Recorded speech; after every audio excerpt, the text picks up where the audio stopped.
Evil Dead Burn came out this past weekend, and it's another good movie in the Evil Dead franchise. Evil Dead Burn is a movie about domestic abuse. Not just the physical, also the psychological, impossible expectations, generational trauma passed down onto your own children, abandonment, all of that. It just adds to all of this depressive familial boiling point that the movie depicts. Now, whether this is good or bad will completely depend on what you're expecting from Evil Dead. And I think it's fair to say that most people don't expect depression from Evil Dead. We maybe expect horror with gore and some, we get that there will be some dark stuff, like that's normal. But this level of just oppression and like dark themes, and also like the problem is not that the themes are dark, the problem is that the themes are very real. It's very real shit that a lot of people have to deal with. Means that this will be one of the most unique Evil Dead movies, and not necessarily for a good reason. Again, depending on who you are. Well, this is not necessarily a bad idea for a horror movie. The reason why I think that it's a terrible idea for Evil Dead is that while this franchise can use the imagery of domestic abuse, it just doesn't have what's needed to actually comment on it or say anything meaningful. Think about it, every character that's alive is trying to survive, and every character that's evil is literally the worst possible version of itself, so there's no nuance to any of this. Like, they cannot grow, they cannot interact, they cannot really do anything. They just get stuck as this role for the rest of the movie, period. So that's how I feel about the movie as a whole. It's just, it doesn't necessarily feel like Evil Dead, even though it's a good movie still. But it's not great either. It's just, it's good. That's all there is to say about it, honestly. But I'm not making this video because I think that movie is good and that's it. I actually want to focus on 4 points of criticism that I have, not just for the movie but for the franchise as a whole, because I feel that these need to be addressed now instead of later, when we might be getting bad movies, if some of these things that I've noticed become actual patterns. So I think the best way for me to organize this is to go from the least problematic points to the most problematic points. So the first point I want to acknowledge is the fact that I was taken out of the movie by something that I can only describe as a nostalgia bait subversion moment, where they will... Okay, so look, I've been trying to explain this for like 30 minutes here with the microphone, and it's honestly hard because there's layers to this level of millennial writing. Basically, they rely on your meta expectations that these movies have nostalgia bait by establishing, in this case, a shot of a chainsaw, which means, hey, soon you will get your nostalgia bait, don't worry. And then what they do is that they do what they should have always done, which is do your own fucking original thing. Don't use a fucking chainsaw again. Dude, just go and do something different. It's stupid that there's always a chainsaw somewhere. It's like they want to be rewarded for it.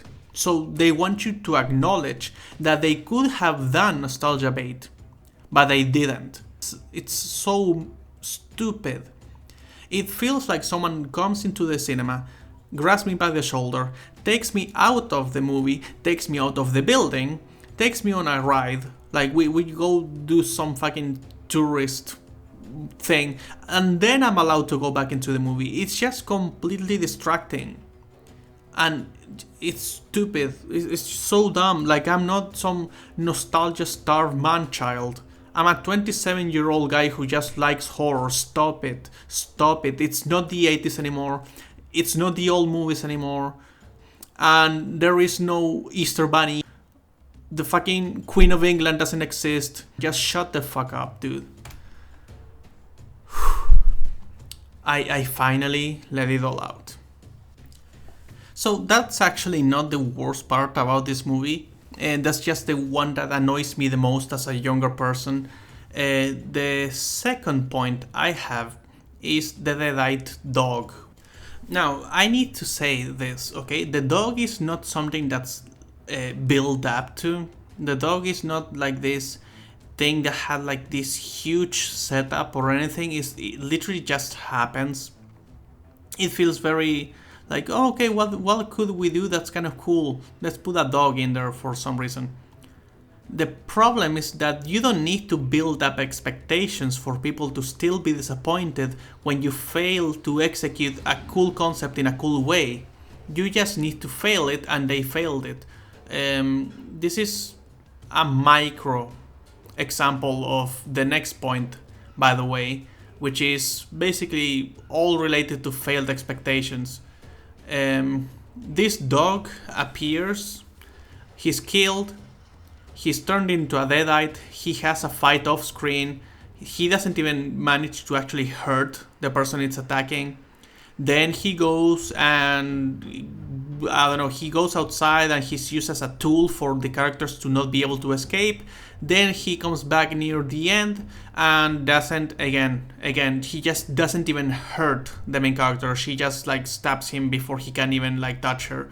So yeah, this deadite dog was terrible, absolutely terrible. So I said this was a micro example. Now let's get to the macro. Evil Dead Rise had an ending where the Deadites won, okay? There was a remaining Deadite. She was in the countryside. She killed this dude. There was a friend of hers that was still alive. I think it was her cousin. So, by all logic, by the beginning of this movie, which happens right after, there should have been two Deadites. Both the first Deadite that I mentioned and her cousin, who should have been turned into a Deadite, right? Right? Well, no. Actually, Byrne says that that girl was killed. What? Well, you can't do this to me. You know how much I sacrificed? She wasn't turned, she was killed. She was beheaded. And I'm just thinking to myself, why? Doesn't the evil want to spread? Like, this sounds like something very convenient. And then, if you think that I'm just exaggerating, two new characters go onto the same lake, and both of them get killed as well. Again, they don't get turned, they get killed. So, again, by all means, you should have at least 3 Deadites. Okay, let's say that you want to turn the first guy in half, the way they did. Cool. The fourth one should have been turned into a Deadite, so you should have 3. The problem, I think, is the same thing that happened with the dog, which is they realized, okay, if I do this, then I have to write like this apocalypse scenario, right? Because let's be honest, if Deadites start like spreading, it's going to be a snowball effect and it's just going to ruin everything. It's going to be the end of the world in like 2 to 3 movies at most. Like, that shit would spread. With the dog, they just wanted to have their cake and eat it too. They just wanted something really cool. And then when they had to write really cool things around it, they realized, oh, we can't do that. That's impossible or whatever. So they decided to just reset the stakes that they themselves set in their own movie. The problem with this Evil Dead Rise connection is that they're resetting the ending of a previous movie, which means that from movie to movie, now we cannot really expect things to actually build up. We can only expect things to go back to the status quo, because they don't necessarily want to go in that direction yet. But then why do you even write an ending where the evil wins?